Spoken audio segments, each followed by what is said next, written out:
What's up, my nerds? Welcome back to the NextGen Nerd Podcast, where we are fluent in over 6 million forms of communication. We are sorry, Dave. We can't do that. And we are Superman. We're talking about robots today, and I'm talking to my buddy Zeke, my nerdling, my little boy, and he loves robots, and so we're going to talk about that. In addition to talking with him about robots, we're also going to do a fantasy mashup later of iRobot and Reign of Fire, and you also might be able to play a character in that world. We're going to talk about how that's going to work in a little while.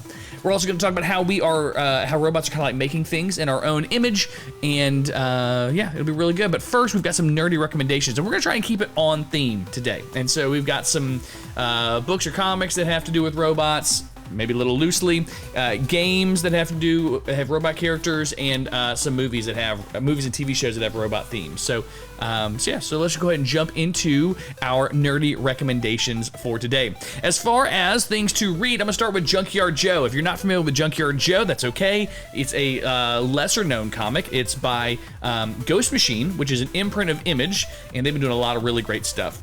Junkyard Joe is a robot that's in the Vietnam War who's programmed to protect a platoon, and something goes terribly wrong.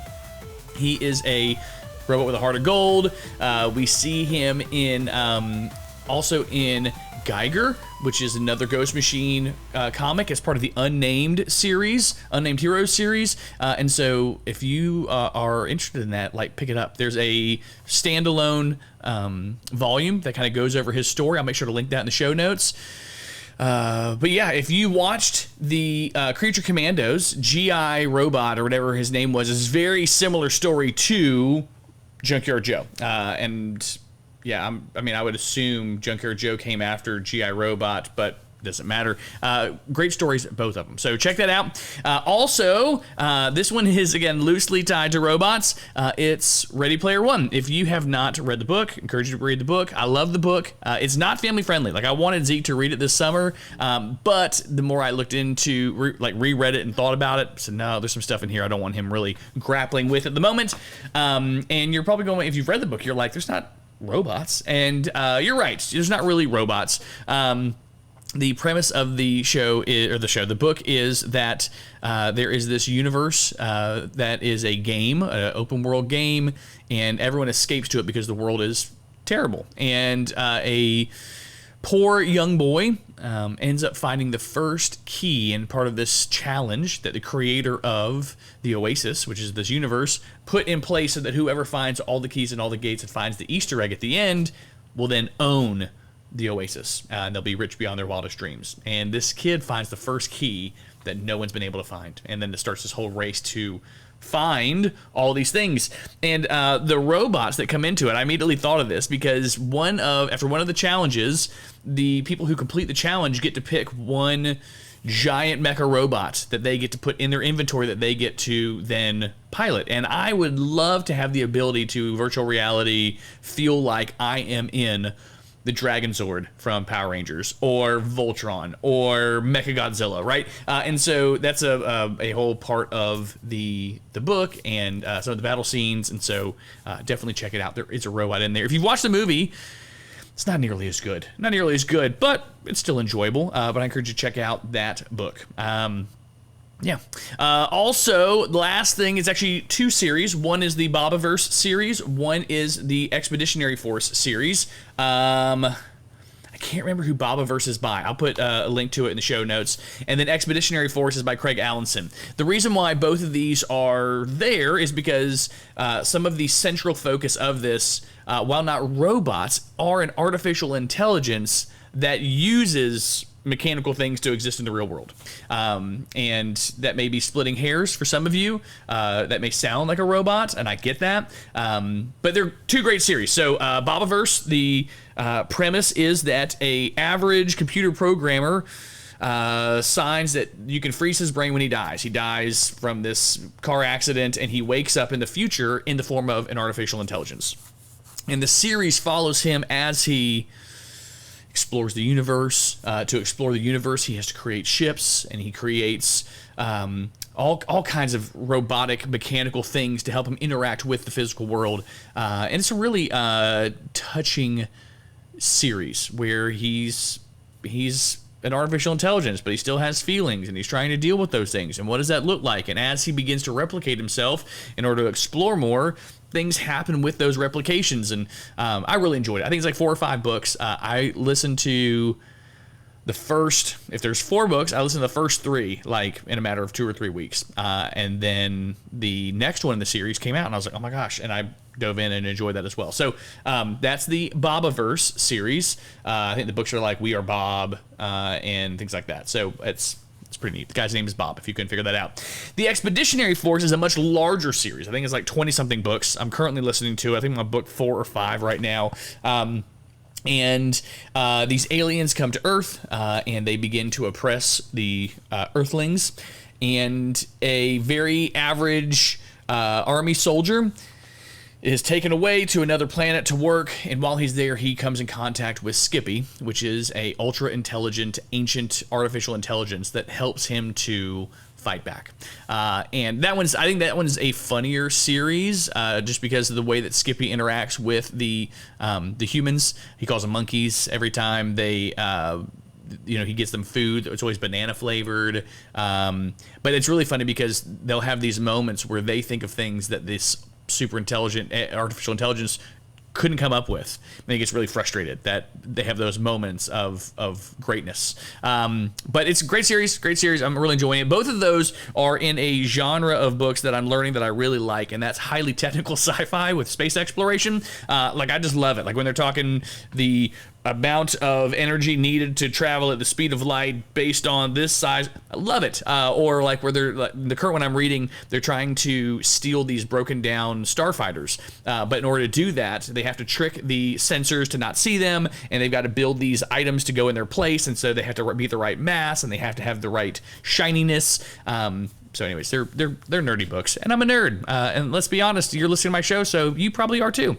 But yeah, so that's some recommendations for you. So again, for those that have lost track, because I ramble a little bit, we have Junkyard Joe. Check it out. Ready Player One, and the Bobaverse or the Expeditionary Force series, or both. As far as games, this one was a lot harder than I thought it was going to come up with some recommendations with robots and games, just because they're not typically a central piece of that story or don't stand out in that way. But that's okay. I'm gonna give it a shot. The first one that I want to recommend is Saga Frontier, which is a role-playing game, JRPG that came out for the PlayStation 1 around 98, 97, somewhere around there. And it's very similar to another recommendation that's going to be on here. We have an episode of it coming up too. But you have these 8 characters that you can follow through these storylines, and you're supposed to follow through and finish all these storylines, and at the very end you come back together with all of these characters. But I never did that. I never dedicated enough time to beat all 8 storylines, but there was one that I really focused on. And that was, I'm trying to remember his designation now. It was like R3GB or R3BG. It was a robot, and it wakes up on this junkyard planet. It doesn't have any memories except that it's supposed to get to some place in space. And so you have to walk through the story of it recovering its memories and finding out what happened and upgrading its body and upgrading its weapons. And I really enjoyed playing that one. I think that's the only one I played to completion. There may have been one other. I'm trying to sit and remember what the different characters were. I need to find my copy. It's somewhere around here and play that. I would love if they would make a upscaled version of that I could download on my Xbox so I didn't have to do that. But I'll take what I can get. So that is Saga Frontier, and it's the robot character on there, which is very similar to, like I said, another recommendation here, Chrono Trigger. Chrono Trigger is the JRPG that, is the gold standard for me. I love that game. I still play that game every couple of years straight through. The main character is not a robot, but there is a robot, and it looks very similar to this. His name is Robo, which is super creative, I know. But I remember this character. He's got a really cool theme song, and I'm not going to try and make the noise to it, but if you've played the game, you know what it is. And it's just a really cool theme song.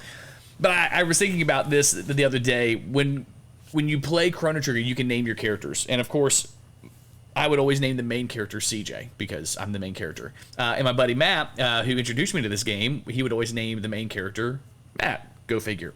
We're in like elementary and middle school when we're playing this game. And then there was another character, Frog, who was like the super cool sidekick, very valiant, and I would always name that character Matt. And wouldn't you know, Matt would always name that character CJ. And then you come across Robo, who is lovable and is helpful and has a neat story. But let's be honest, he's not nearly as cool as Chrono or Frog. And we both named that character Logan. That was always Logan. Logan was always the Robo. So if you've not played Chrono Trigger, check it out. You can download on your phone. I think if you have Switch, it may be on, you can download it from the Super Nintendo store. It's a great JRPG, great story. Yeah, just a wonderful game. But it came out on the Super Nintendo, so it's super old, super old. And then finally, the last for games, really, it's a stretch because there is a robot character. I never used a robot character. I just wanted to say that I finished Outer Worlds. I know it's an older game, Outer Worlds, but I'm going through my backlog, and that was on my list. And so there is a sidekick companion that's like a janitor robot. I never used him because when I was looking to see what the different companions were, I've actually stumbled across a listing most helpful to least helpful, and he was nowhere near the top. So I never really used him, but I really enjoyed the game. If you've not played Outer Worlds, it's like Fallout, but with space travel. Would I play through it again? Probably not, but it was a fun, short game to fill some time and play. It was very similar feeling, but it's not like Fallout where I'm going to go back and play those games again. But it was good. Outer Worlds was good. So there's some recommendations for you for that. And finally, movies and TV. Now, the first two that I'm going to mention, they're TV series that I've recently finished. I've watched them using VidAngel, which filters out a lot of the content that I don't want to see, which I like. And so, yeah, the first one is The Murderbot Diaries, which is based on a series of books. I'll have links to those in the show notes. It's on Apple TV. Funny enough, the books they're really short, and so they were read actually by a couple different people. There was one run through or one voice artist that was a female that voiced the main character, and then they did it again with a male voice. I actually listened to it with the female voice and enjoyed it more with the female voice. So watching the TV show that has a male character was a little bit disorienting for me because that just wasn't the picture that I have of the character. But it was still interesting. If you've not seen the ads or you're going, what is this Murderbot Diaries? There's a company that allows colonists to go to planets, and they fund these expeditions via loans. But in order to have that loan, you have to have some kind of insurance policy, and they use a sec unit, security unit, in order to kind of protect their investment. And these are set to listen to their humans and keep them safe. And so this sec unit is paired with these colonists and goes to this planet. The deal is this sec unit has somehow found a way to disable their governor so they no longer have to listen to humans. But if they're found out, they'll be melted down. So they're kind of nervous about that. So they still pretend, and it's that struggle of them pretending to look like they're listening and doing exactly what they say, but wanting to do their own thing. It's a pretty funny show. It's a good, lighthearted show with some good sci-fi action. They did a really good job of following portions of the first book. The books are really short. I remember listening to the first several books like in one sitting because they're like 3 hours without being sped up to 2x speed. They're short. So check them out. They did a really good job of keeping me engaged, wanting me to pay attention. If you're wondering why are they called the Murderbot Diaries or why is he called a Murderbot, I don't remember if it was the same in the book, but in the TV series, he has a splinter of a memory where it looks like he wiped out an entire science base. And he kind of like plays with that idea like, oh, I guess that's kind of what I am. And he's trying to figure out like if that's a real memory or not. So yeah, I'd check it out, Apple TV. If you want to watch it on VidAngel, I would do that. You can turn off all kinds of stuff, which is real helpful. Second is Invincible. I know, late to the party, but again, this is a show that had content in it that I wasn't really wanting to be grabbing a hold of, and so watching it with VidAngel allowed me to enjoy it without that, which has been nice. And I just finished season 3. In there's a character that's a robot, kind of, and it's really interesting kind of what that character goes through and does, and how they grow. But if you're not familiar with Invincible, it's a superhero show, like a subverted superhero show. Like some superheroes aren't good, some superheroes are really selfish, and how do we deal with that? And it's kind of been done at this point, but it was really enjoyable. I enjoyed the storylines and the characters, and it's on Amazon Prime. So if you have Amazon, which a lot of people do, you can check it out. Seasons 1, 2, and 3. Season 4, I'm ready for it on VidAngel. It'll be good. Last one is a little more of a classic, I, Robot, with Will Smith and the robot Sonny. And it takes a lot of principles from Isaac Asimov's 3 robotic laws. And so, but what happens if a robot decides not to follow those laws? And what if that robot develops a personality and a humanity, if you will? And it's got mystery and twists and turns and dark stuff. And it's a fun, it's an enjoyable movie. It's an enjoyable movie. It's got Will Smith in it, so you should check it out. But no, I really enjoyed it. If I watch it again, I need to watch it again soon. I may not like it as much. I may come back on here and go, it really was not good. But from what I remember, I really enjoyed it. And we talk about it a little bit on the interview, iRobot and those characters. I thought about grabbing a clip from Sonny, but I didn't think it would be as recognizable as the other ones that I put at the top of the show. And if you put quotes at the top of the show, I did. And you may also have said, why didn't you mention Star Wars since you used a C-3PO quotes? Well, yes, I love Star Wars. I love Star Wars. I'm trying to give you other things to watch. Or you never talked about Space Odyssey, and here you go, referencing HAL 9000, and you didn't mention it. I know, I didn't do that either. And you may go, what the heck was the I Am Superman? Well, that was supposed to be Iron Giant, which also I love. Great movie. But I only have so much room, guys. I only have so much room. So those are my recommendations. Like I mentioned, we're going to do a mashup a little bit later. I'm going to talk about it with iRobot and Reign of Fire, and we'll talk about that after the interview. I want to jump to the interview so you can kind of hear my son's thoughts on robots, and then we'll come back with that mashup in just a little bit. So see you guys then.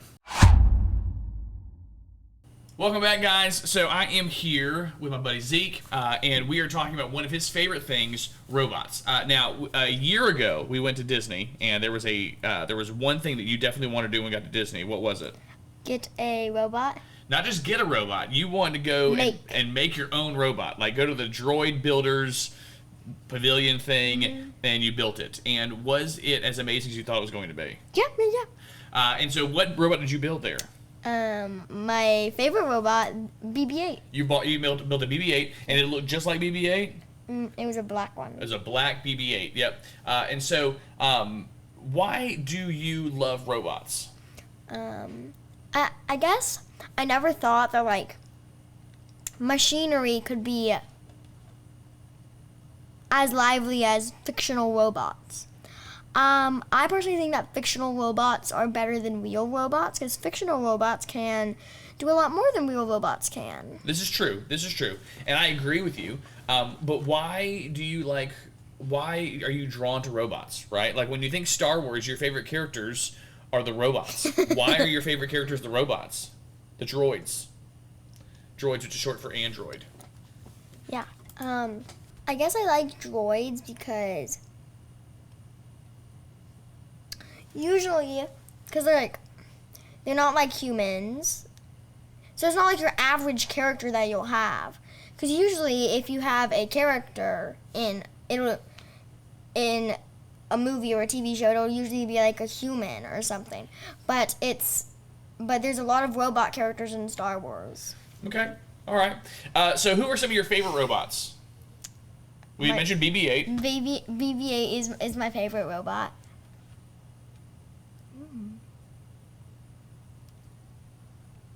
Don't really have any other top favorite robots, but that's fine. What are some other ones you really like?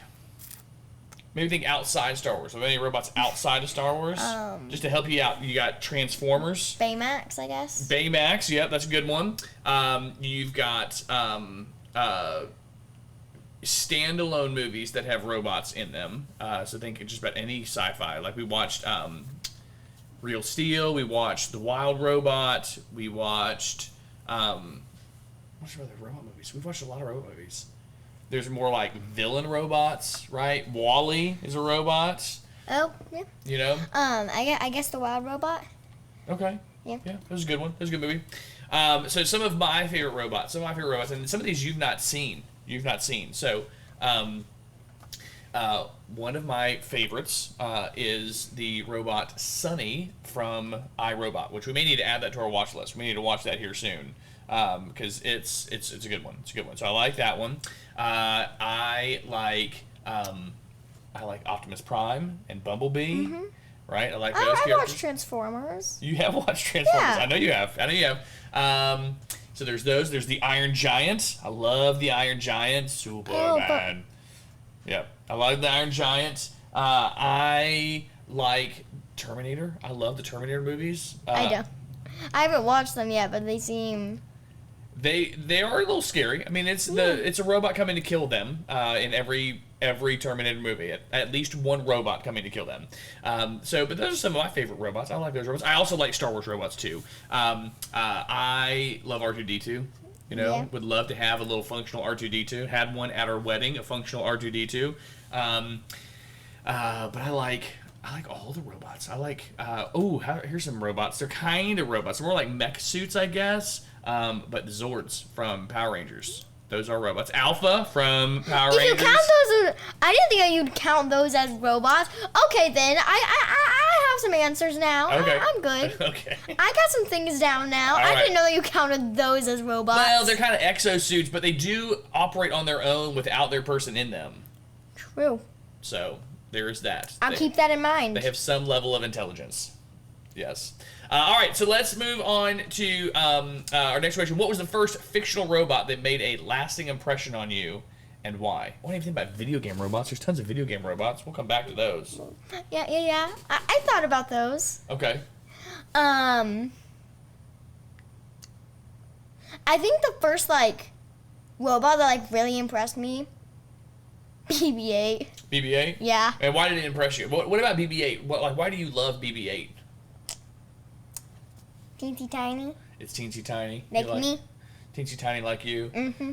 Okay. All right. So just that it's small. That's all. No. Also, it has the cool little grappling hook thing. Yeah. Yep. Mm-hmm. Okay. All right. You like that it has little gadgets and tools and things like that? Okay. So grappling hook. It's got a little lighter that gives him a thumbs up. We're gonna say that it was a thumbs up. when Finn is trying to tell him, tell him where the rebel base is, BB. Tell him where it is. And BB doesn't want to tell him. And then he tells him and he gives him a thumbs up and the BB-8 gives him the thumbs up back. So it's got a thumbs up lighter. Yes. Thumbs up, yeah.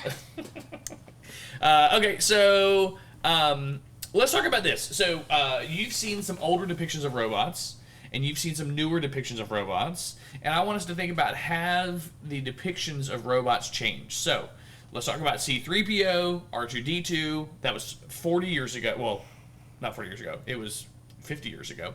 And then Baymax, which was 40 years later, 10 years ago. Okay? So we've got C-3PO and Baymax. How do you think the depiction of robots has changed from then till now? What do you think? I feel like back then, the main depiction of robots was metal.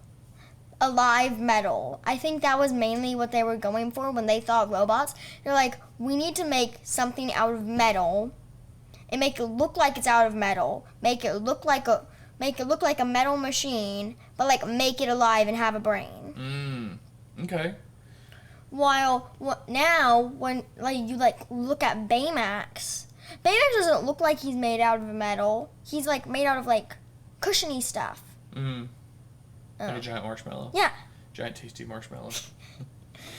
Yes, but he has a metal frame, right? He's a metal frame, and so but it is a good point that when you look at older robots, they are all metal, but you have some along the way that had human skin, but a metal underneath, kind of like Baymax. So Terminator, you've not seen Terminator. A Terminator it was a robot underneath, but it had skin on the outside so it could blend in and look like a human.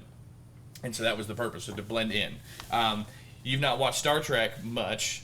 Sorry, Pastor Doug. But there's a character on the Next Generation called Data who looks like a human with kind of yellowish olive skin, and he's got circuitry underneath, right? There's some of that, but I wonder too, thinking about trying to think like the first hero robot in a movie, right? Like there's a lot of sidekick robots, but I'm trying to think like hero robots. And I guess in cartoons we see those sooner because you can do more with that than special effects or whatever. But yeah. Yep. Okay. Let's go to the next question. Which fictional robot... Oh, sorry. Not that one.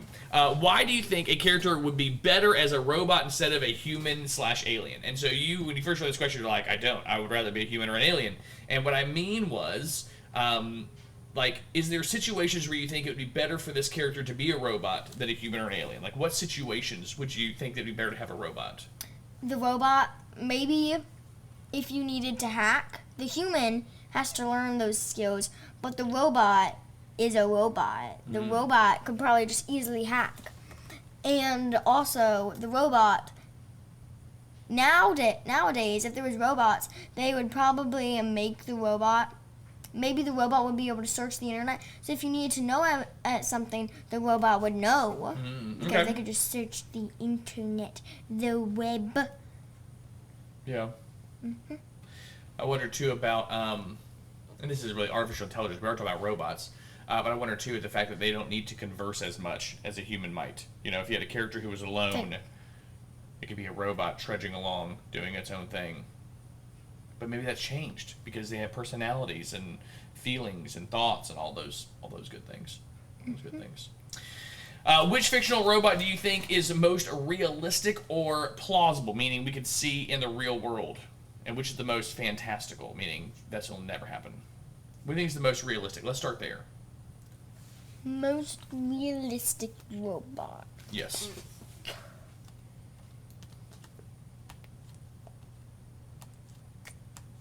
When I think of like robot that could happen in real life, my brain shoots to like one of the Star Wars robots. It's like it doesn't have human skin. It's not like it can like speak. Sorry, C-3PO, you do not count here. So my mind's shooting straight towards like R2-D2, BB-8, or like, yeah. Yeah, I think you're right. I think some of the more simple robots like R2-D2 and loading it up with an AI personality to be able to walk through certain things and communicate that way, I can see that happening. What about the most fantastical, meaning like, oh my gosh, this would never happen? I don't think. I haven't watched the Terminator movies, but I don't think it could happen. I don't want it to happen. Yes, no, definitely. That's not a good world to live in with Terminator robots. I'm also thinking like the Iron Giant. The Iron Giant, spoiler alert, the movie is way old and the book is older, but he gets blown up at the end into like a million pieces, and his body would like, it just drew all the pieces back together, like it all like walked towards the North Pole and rebuild itself in the Iron Giant. So I think that'd be a little crazy. Yeah. All right. So this next one has got a lot of big words in it. Okay, and so let me kind of explain it. How do fictional robots challenge or reinforce ideas about consciousness and free will? So the idea is, if a robot is programmed and someone has given them directions and they can only operate within the directions that have been coded into them, like, do they have the ability to make choices? And so the question is, do we, as God's creation, who has been programmed, like, do we have free will? Like, what are those things? But consciousness also has to do with thinking for themselves, being on their own, being independent. And so do robots contribute to that, not contribute to that? Like, what are your thoughts there? I feel like it depends on the robot. Because if the peoples make the robot too smart, the robot will learn how, like, to think for itself. But if it's like the intelligence of the robot isn't very high, the robot's probably just going to be stuck doing whatever it does. Or they might program it to have its own free will. So that's the question, is can they if they give it free will, does it have free will? Like, if it relies on its maker for it to be able to have that free will, does it have that free will? No. So that's deep. One of the made up controversies in Star Wars. In some of the expanded literature, they talked about wiping in a robot's memory, like removing its memories. Like, how do you feel about removing a robot's memories? If you remove a robot's memories, is it just reformatting a hard drive? Or is it killing a robot person? Because that person no longer exists. because like in Star Wars, I don't think that they deleted like all the memories. They just deleted certain parts of the memories, like on R2-D2. Well, think about C-3PO in the last movie. They had to like wipe him back to near nothing. That's like killing a person. So that's the question. Like, is it killing a person, or is it just deleting It's a program? killing a person. Or is it just deleting a program? You're deleting the program, but it's like killing a person because they think like a person. Listen, I agree. And so that was one of the controversies in some of the books and comics was that is this socially acceptable to wipe a droid's memory banks? I know. That's deep. Let's go a little less deep here. If you could bring any fictional robot to the real world, who would it be and what role would they play? And I know your answer, and it's wrong, but go ahead and tell me your answer. There is no wrong. If you could bring it into the real I world. know. I'm going to tell you your answer's wrong, but go ahead and tell me your answer. How is my answer wrong? Just, what were your thoughts? What robot? What would it be and what would the... I'm just saying my answer's better. That's what I should say. My answer is better. Okay, then I won't go with the answer that you're going with. You won't go with the answer I'm going with. Go with, what do you think? I'm going to go with one of the Zords because that counts as a robot, apparently. Good choice. And that would be because they could help protect us. Okay. Because if there's a Zord, there might also be a Ranger. So they could help protect us. That would be the role they play. So what are you putting? I was going to say Bumblebee. I was going to say Bumblebee because in the first Transformers movie, he can just change the way he looks to whatever. So, like, it'd be a super sweet car and a friend and a robot with guns. Yeah, I'd go with Bumblebee. What if he turns against you? He won't. He's Bumblebee. What if somebody takes your Zord controller and uses it to step on you? Now, here's the question. Which Zord would you pick? I have my biased opinion, but then I know what a good...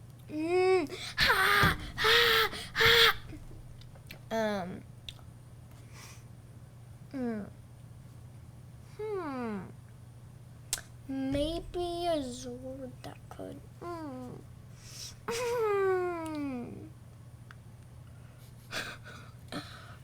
Are you seeing yourself in the camera and you're trying to make a funny face now? Is that what's happening? All right, so if you can maybe I feel like there's multiple ways that you could look at this. You could look at this.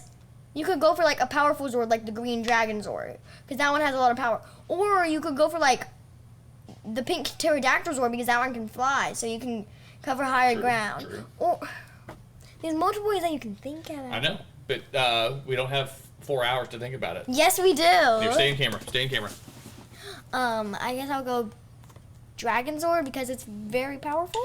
I would also agree, and it has the coolest summoning of all of them. So close. No. So close. It is definitely that, but it wasn't that song. And everyone at home, if you've watched it as much as I did when I was your age, a little younger, yes, we all know that it actually has two tones. It's the and then it has another one that it does after that, but that's okay. All right, so yes, I'm still gonna stick to Bumblebee, or maybe. So you're not sticking to Bumblebee. You're thinking about something else. Well, I'm just thinking a different Transformer. It would definitely be a Transformer. I mean, Optimus Prime would be cool. Starscream would be cool. Yeah. Anyways, all right. So now we're gonna do a robot draft. So Draft time. We have 5 categories here. You can pick in any order, but once a robot's chosen, it cannot be chosen again. Okay. So here are the categories for those at home. We have our leader robot. We have a villain robot that's on our team, I guess. So we have to pick a bad guy that we're going to go ahead and rehabilitate. We have a Titan that has to be a Transformer size or bigger. So like A big robot. Big robot. A companion, that's a non-verbal, smaller robot. Okay? And a wild card. And this can be any robot. Any robot. Okay? Well, my name's first on here. Your name is first, so you do get to pick first. I'm gonna pick for a companion. I'm gonna pick BB-8 Yeah, because I know that you just picked that one to annoy me. I would not, because that's a terrible choice, but that's okay. No, you're good. You do it to BB-8. annoy me. All right, so you picked BB-8. So gotta add some strategy in here because I don't want you to pick one that I really, really want. So you gotta pick the one that you really, really want first. I think my leader hero one. I'm gonna pick Baymax. I like Baymax because I can load up different skills. He can fly. He can heal. Okay. Yeah, so I'm gonna pick Baymax. Baymax is gonna be my first choice. Your turn. I know that you're not gonna pick the one that I want for villain, so I'm fine there. Okay. But I know what you are gonna pick for a villain. You have no idea what I'm picking for villain. I think I know what you're picking for villain. Well, who knows? Well, I'm gonna go for my Titan one, and I am going to pick the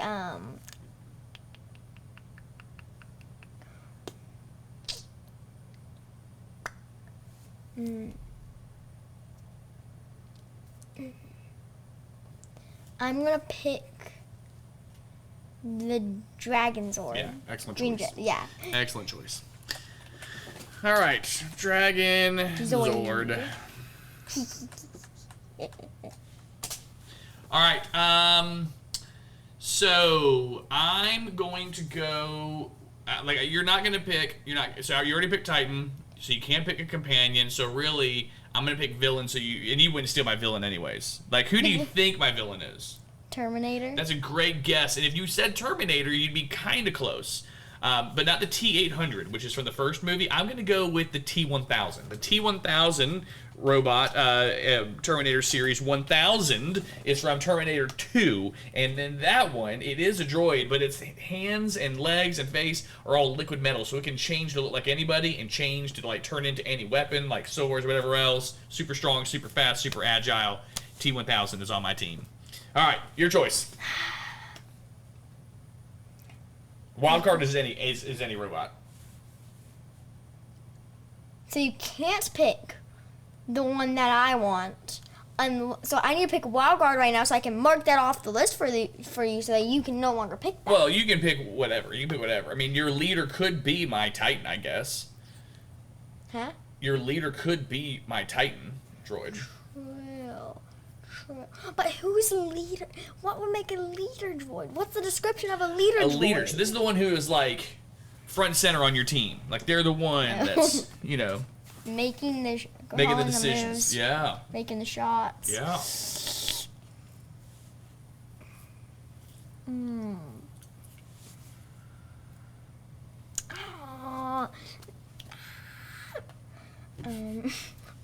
Wait.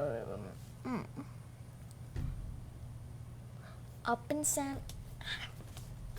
I don't know. I'll save that for later. Ooh, I may change my Titan. I don't have my phone to look something up. I forgot his name, but for my villain droid, I'm gonna go with from Pokemon Violet, the one Doctor Dude, the boss fight dude. Would you let me look it up? For my villain. All right, Pokemon Violet. Violet. Dr. Clavel. Professor Toro. Professor Toro. Let's see what he looks like. That's what he looks like. Oh, that's him right here? Yeah. I gotcha. Cause I can't. He's a robot? Yeah, he's a robot version of the real one. I gotcha. Okay, so Professor Turo is your villain. Yeah. All right. So I'm gonna go.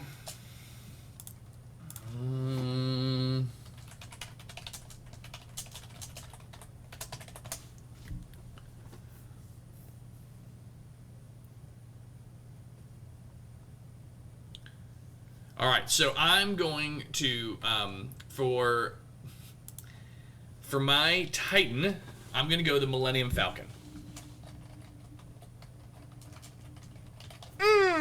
That's a ship. Ooh, I'm glad you said so. It actually received the personality of L337, which is a robot, imported into it in the Solo movie, which makes it the droid of my book. You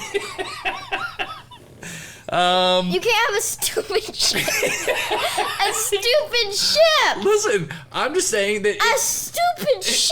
it's not a stupid ship. It's a smart ship. It's a smart ship. And so that one, it may be a little bit of a stretch, but that's okay. You got a Dragon Zord for yours, and we said that was a little bit of a stretch. Yeah, but you came up with that one. This one. We agreed on that one. Okay. We did not agree on this one.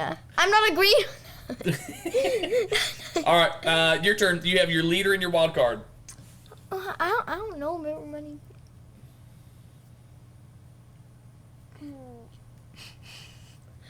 What? Ooh, man, no, that doesn't count. Dang it, that definitely doesn't count. I was gonna go Voltron. Voltron definitely doesn't count.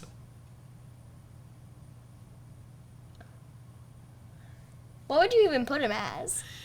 I mean, that would be like the Megazord. So that'd be like 5 Zords combined into 1 Zord. And that one, and Voltron definitely had them controlling him the whole time. So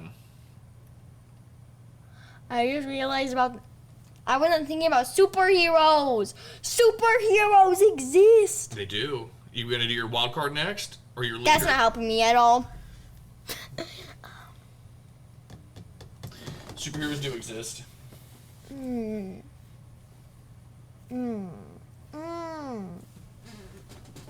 What? I don't know.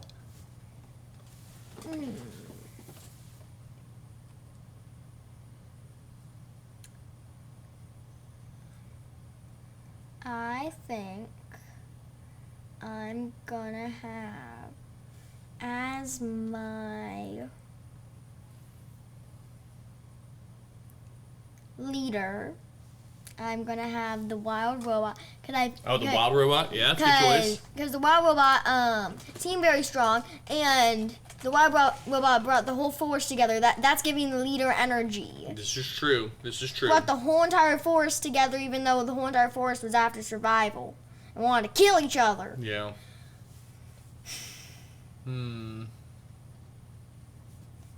So I have my wild card, and I have my companion, my nonverbal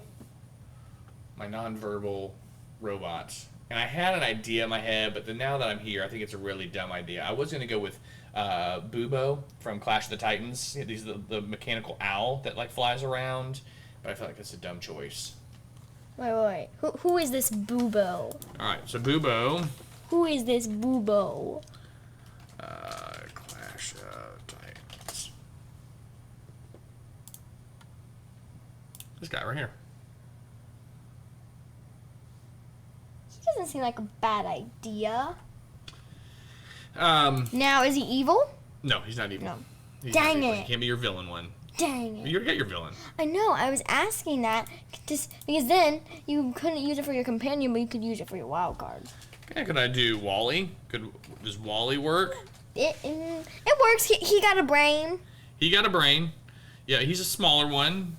Remember a little helper robot? Wally. But he says Wally, so I don't know if that violates the nonverbal. It says not. He can be your wild card though. He says Wally. You could do R2D2. I could. I don't want to do R2D2. I could do R2D2. I feel like that's too obvious. Flying small robots. All right, so if Wally's out, and I got to pick a nonverbal. Wally. I'll go Bubo. I do like Bubo. I think Bubo would be helpful. Be able to go fly and grab something for me. All right, so your wild card. So we both have our wild cards. So what would be a good? Just any robot, right?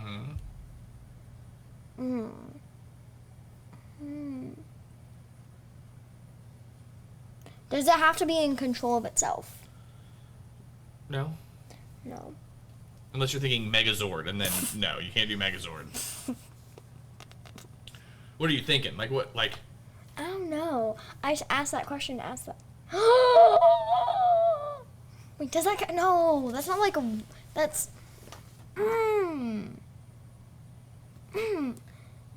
I was gonna say AT-AT, but an AT doesn't think for itself. But like an AT is like more of a vehicle. Yeah. Yeah, it's more of a vehicle. Yeah. I forgot that he existed. I know, yeah. Okay, I want Vision. Give me Vision. Vision, excellent choice. Because I know that if I don't do it, you're probably gonna take him. Vision is an excellent choice. All right. Because Vision is a powerhouse. Yep. Yeah, so you picked Vision. Vision's a great choice. I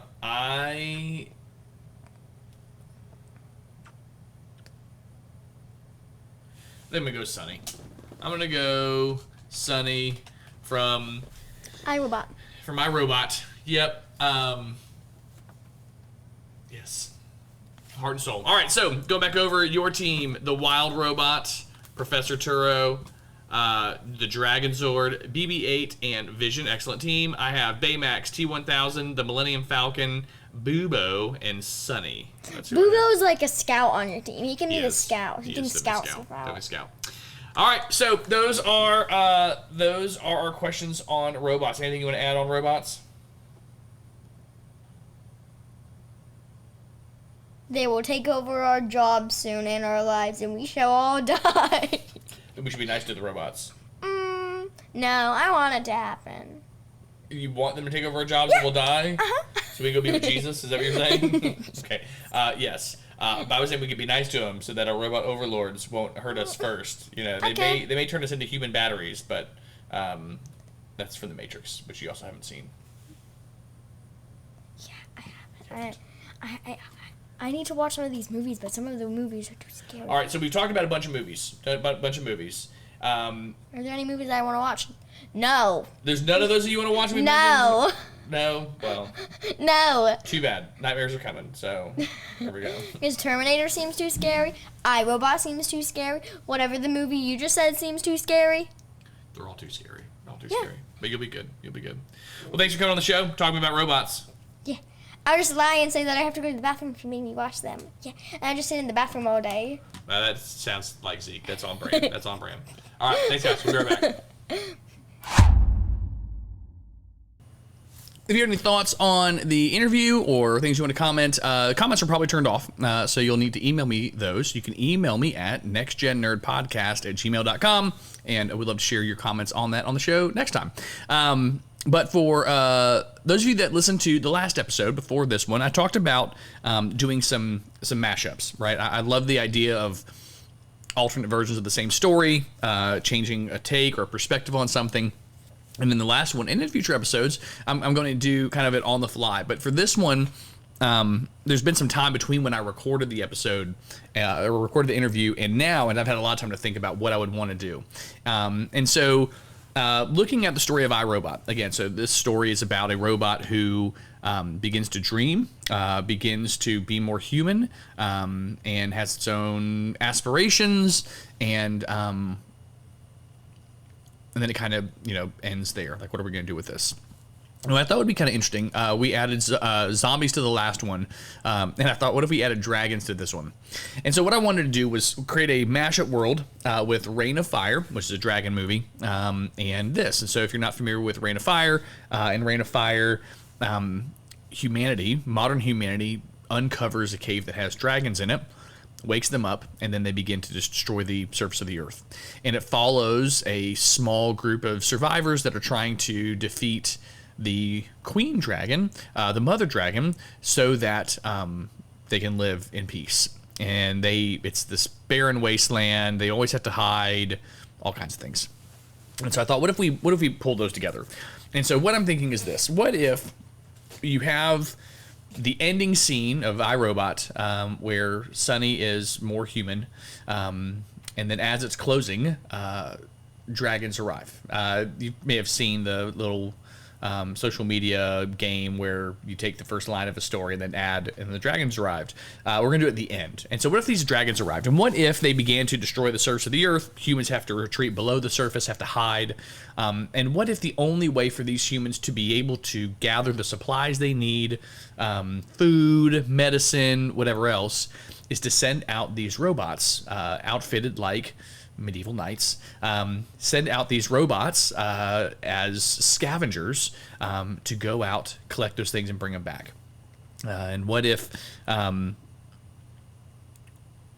there was a group that was you could go deeper and make it so that some of these robots are used to attack other humans, but I don't like that because that'd be terrible. But maybe they steal from other humans. I don't know. But I just thought it would be a neat world to see. I pictured this barren wasteland and this iRobot, android robot with makeshift armor and weapons going out and fighting dragons. A dragon slayer with amazing acrobatic ability and strength, like an actual competitor, right, to this dragon. I thought it'd be fun. I thought it'd be fun to see that world and what it could look like. And then I thought that may be a fun game to play. What if I were to take that and turn that into using the Monster of the Week 2d6 system and create a one-shot, maybe a two-shot game where some of my listeners, my friends, we could gather together on Discord and do a Monster of the Week campaign where you're trying to find this queen dragon, to be able to put this queen dragon down so that humanity can again return to the surface. And so that's what I'd like to do. I want to see if we have any interest in doing that. If you've never played Dungeons and Dragons or a role-playing game, we would make it super easy. But I'm thinking if we had five players that wanted to spend some time, a couple hours on a Friday evening, Friday night, working through this story, I would love to run that with some friends. And so Monster of the Week, for those that don't know, is a game system where you roll 2 regular 6-sided die like you would typically find like in Monopoly or whatever else, rather than having a whole array of dice like Dungeons & Dragons. It's a fail-forward gameplay style, so even when you fail, it's okay. It's part of the story. We tell the story together, and as you fail, your character gets stronger and stronger, so that you can complete your tasks. I would like to play this game where you could either be a robot, you could be a human that's kind of working alongside the robots, we could play a little mission. So if that interests you, if you go, I would like to try out Monster of the Week, I would like to try out a tabletop role-playing game, that's awesome. What you can do is you can send me, like I said, I think the comments are turned off on this episode, and so you can send me an email, nextgennerdpodcast@gmail.com. We got 5 spots. I'm thinking we'll do it on July 25th. So that's 2 weeks from today when this show goes out, and we'll do it in the evening. Not sure what time yet. We'll connect over Discord. I'll send you a Discord invite so that you can jump in there and we can discuss what it might look like. But I think it'd be fun. I think it'd be fun for us to do a couple of these, doing these every so often, finding a world that we've created, or I've created, and playing a little game in there. So if that interests you, again, email me, nextgennerdpodcast@gmail.com, and we'll get it set up.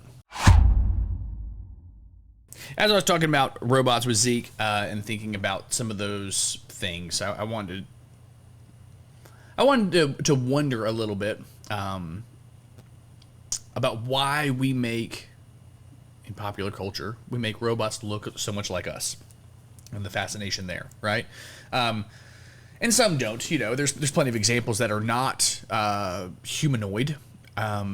But so many times they are, and I think part of it is because we like to be able to relate to what we're looking at. It's easier for us to relate to something that looks like us rather than something that looks different. I think about some animal androids, like dog robots or things like that, and go, okay, that's also able for us to relate to.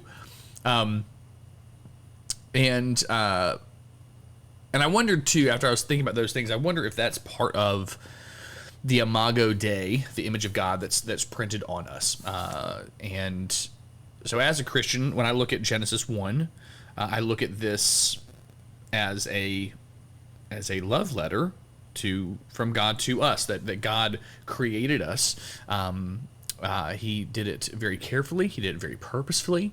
And so looking at Genesis 1, just to read a passage here, starting in verse 26, it says, "Then God said, 'Let us make mankind in our image, in our likeness, so that they may rule over the fish in the sea and the birds in the sky, over the livestock and all the wild animals, and over all the creatures that move along the ground.' So God created mankind in his own image. In the image of God he created them, male and female he created them.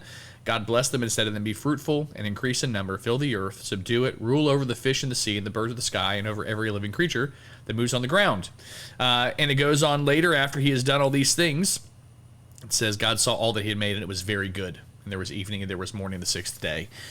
And so God, when he made us, it says it made us in his likeness. And there's been plenty of debate and discussion on what that means. Does that mean that God looks like us? I don't know. I don't know that's necessarily the case, that he has to look like us. I mean, Jesus did when he was born as a man. He did. My favorite interpretation of that, and I hold it loosely. So don't take this as me saying I'm right and you're wrong. I just hold it loosely. I've heard this and I like it, that the Imago Dei is the part of us that wants to create, that wants to make, that wants to change and do. The creative part in us. Part of it's because I'm a creative guy, and so I like the idea that is directly from God, that God created all these things, and as part of that creation, he creates us, and we have gone on and continued to create. Most explicitly here, you talked about creating children, but I wonder if that was the case, like that was part of it. And so here we are as humans, that we're beginning to build more and more complex robots and artificial intelligences, and we want them to look like us. And again, part of it, I think, may be a comfort, that I'm comfortable looking at something that looks like me, but I also wonder if it's just part of that picture, that the Lord made us so that we could continue that process, and he did it perfectly, with love, with care. We sometimes make things that we want to exert our will over, but what if in a perfect sense that we're doing these things in order to help? Right? Like, what if when we were making these robots to serve and do things, we're not doing it as in a negative light, wanting to lord over them, but it's just part of it. I make you to continue to make, to continue to do, as just a picture of what the Lord did before. I don't know. I had this thought, is this creating a graven image, which is words we use to talk about an idol, one of the commandments that talks about not creating something that resembles a created thing. And I don't think so. I think the big difference there is when man makes idols, it's meant to take the place of God. And so we look at the Ten Commandments, and the sins there, usually it's to remove the need for God, or to lessen God, or to replace yourself as God, or replace something else as God, and it has to do with our relationship there. And I think creating a robot that's able to do tasks and chores is not necessarily replacing God. Could it lead to sin, like pride or whatever else? Of course it could. But I don't think it's the same thing as creating a graven image. I don't think it's the same thing as worshiping a golden calf, or birds, or the stars, or insert item here, because that's not what we see when we're creating these robots. We're creating these robots to accomplish tasks, to enjoy watching. Which I don't think that even companionship, I mean in a platonical sense, of course, a friendship sense with a created being, a robot, is a bad thing. I don't think when my kids have imaginary friends or pet rocks that they're weird. My kids are weird for plenty of other reasons. But I don't see that being the case. And so I just wanted to think and ponder about us creating robots. What does that mean? What does that look like? How does that play into Scripture? And I really want to lean heavily into the idea of it being part of the Imago Dei, the image of God in us, to create, to make. Would love to have a robot to make. I think of several that, while artificial, I would enjoy to be able to interact with in a kind way. I think of WALL-E. WALL-E's one of my... I really enjoy the movie WALL-E. The silence of it, the simplicity of it. In fact, there's a WALL-E kit that's in my Amazon wishlist I like to build and stick up on one of my shelves here to be able to be there. But I like making things, and I like making things that I can look at and enjoy and say, this is something I've made. So yeah, so for anybody who says that robots are sin, I think you're crazy. No, I don't know. But just something to think about. Just something to think about. Looking at, again, Genesis chapter 1, God made us to be creative. And so, of course, we would like to make things that look like things that we enjoy or that resemble us, that we can understand and empathize with. And I think it's a good thing. I could be wrong. Would love to hear your thoughts on that. Again, comments are turned off probably on this because I interviewed my son and they usually get turned off then. So you're welcome to send me an email at nextgennerdpodcast@gmail.com. I think there's a link to our Discord if you want to pop in there and drop a message on there. I'll see that as well. But yeah, what do you think? When you look at the world, trying to look at it through the lens of Jesus, do you think about robots? Do you think about what does that mean? Is there some other area that you've wondered? Superheroes, what does God have to say about superheroes? Don't know. I would love to hear your thoughts. Yeah, thanks guys.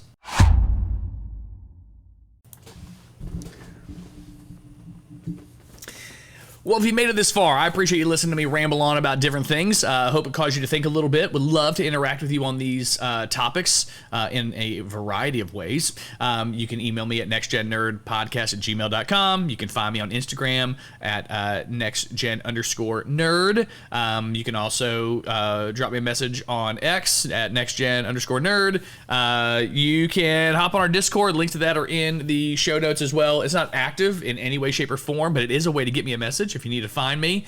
Yeah, so those are things. Don't forget to subscribe so you can get the next episode, which I think is going to be on an old, it looks older than it is, book by Michael Stackpole, The Dark Glory War. I'm talking with my buddy Seth, and that'll be coming out soon. So subscribe so you don't miss that. Some other things that are coming up soon. The Art of War with my brother Rocky, and yeah, there's some other shows that are Chrono Trigger with my buddy Matt. Seriously, Matt, like, let's get this done. We've been talking about this for too long. Like, let's go. But yeah, so subscribe so you don't miss an episode. If you're watching on YouTube, give us a thumbs up. Can't leave a comment, but if you get a message to me, I'll read it on the air. If you're listening on Apple Podcasts, give us 5 stars and leave a review, and that'd be excellent. If you head over to nextgennerd.com, you can share all of our episodes. They're all over there, and you can share them to your social media. Yeah, and that's kind of what's going on. And I think that's it. So until next time. Peace out, Seacrest.